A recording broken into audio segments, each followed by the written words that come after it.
Hello, good afternoon, good day at the time you are watching me. Welcome to my Advanced SolidWorks Techniques course. In this first course, we will be working with the 3D sketch. The 3D sketch tool allows creating curved lines, polygons in space without needing to create different planes to work on. Connect between them, in addition to allowing us to connect all these curves, and to be able to generate more complex geometries. You will be seeing on the screen with the left click. There appears an orange point while a right click a pink point. You are also seeing a line at the bottom with the key you are pressing.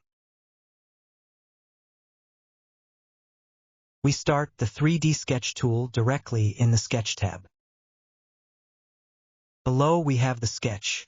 In the sketch tool we have the 3D sketch tool. We select it and we will see what a coordinate system appears. One must always keep this in mind. Count that we will be working in space. Therefore, always keep our XYZ coordinate system in mind.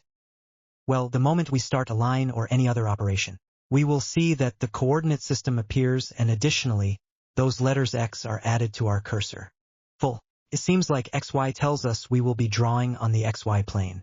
We consider XY the plane formed with the axis XY. Very well, click from the center and we will see that a line appears. These lines we will see that a blue line also appears. The blue lines indicate these lines that extend like dotted lines. They indicate that we are working on that axis, that the line is going to be created adjacent to that axis. In fact, a restriction is generated. That little yellow square that we see there, that has the x-axis marked in bold and says X. If we don't do it over any of these quadrants and go to the y-axis, for example, we will be seeing the plane we are drawing on to draw on another plane. It's enough that we flip the camera. We see that now we are on the ZX plane. We rotate a little more and now we are in the YZ plane. Then we will be working a lot with rotation. We need to take this into account. We're going to draw a line. Let's start by drawing a line on the x-axis, then we will look for. We can place it over the x-axis. We are not in the plane. We are going to try to change the plane here. For example, here I am on the frontal view, and now I am on ZXY. I will be drawing over the x-axis. I will create a line over the x-axis. Subsequently, I will make a line that goes along the y-axis. Important. Here it seems that I am going on the y-axis, but we should not look for it to really be on the y-axis. Here I am on the y-axis, and then I will make one that is on the z-axis to the left. If you remember, if I go back to the origin point and exit, now it will come out as an arc. I don't want an arc, or I go back to activate it. And a way to be over the z-axis that appears there. We are now on the z-axis, and now I'm going to draw a line also on the x-axis. Turn, here I am on the x-axis. Line, and then a line over the z-axis. I put it up to here. Another line along the axis. Draw other lines along the y-axis and then line up along the axis. And now finally, draw a line on the x-axis. We press Escape and we will see that we have a shape in space. Yes, it is a geometry that is around all the space. We are going to begin working. I am going to return to work in inches and edit the clockies. The 3D sketches can be edited in the same way that 2D sketches can be edited. Well, I will start putting the respective measures, indicating if you notice how the lines end up. All dimensions are there. Space, we will see that with the dimensions the figure will adjust. This one, for example, I will place 3 in. Note that since they are all on the lines, they are restricted to going along the axis. No. So they cannot be inclined there. I was very careful. Because if I don't do them on the axis, then I could be rotating them. If I displace them, it does not change its angle. They stay over the axis. Only its dimensions are important. And I'm looking for dimensions. In this case, it would be 4. I have it how it changes and how it jumps and everything goes dragging.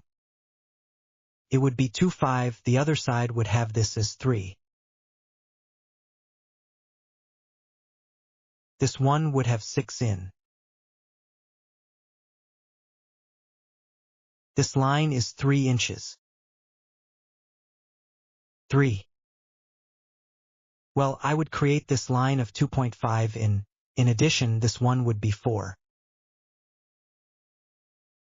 And finally, this one of 3 in does not have to be totally define the sketch. With this figure? Very well. Now I can also use the rounding tools.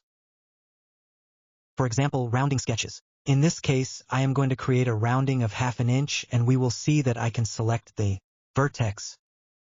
Where is the rounding going to be generated? I can make multiple roundings at once. Always being careful to choose vertices. I can also choose a pair of lines. If I choose this line with this line, it can also be created. I don't know if all the vertices are there. I accept and we see that all the curves are there. It lacks one. In fact, I'm going to put it, lacked list. Very good. Now finally, I am going to show you some of the applications that they can have. I go directly to operations. I make a swept base protrusion and use the circular profile to avoid having to make a sketch. In this case, it will be 1/4 inch. 3. What 5 and I choose the path. Notice how the geometry is generated throughout the path. Then an operation that might have taken me a lot of time. Maybe there makes several. I think I made them in several planes. In fact, at least 3 different planes. I was able to realize it directly in one alone for planes. We should have done differently. If we had wanted to do it without I think it's 3D, then that is the importance of using. I think it's 3D. Finally, well, to change the appearance, this is merely aesthetic. We will change the material. We will directly name it copper.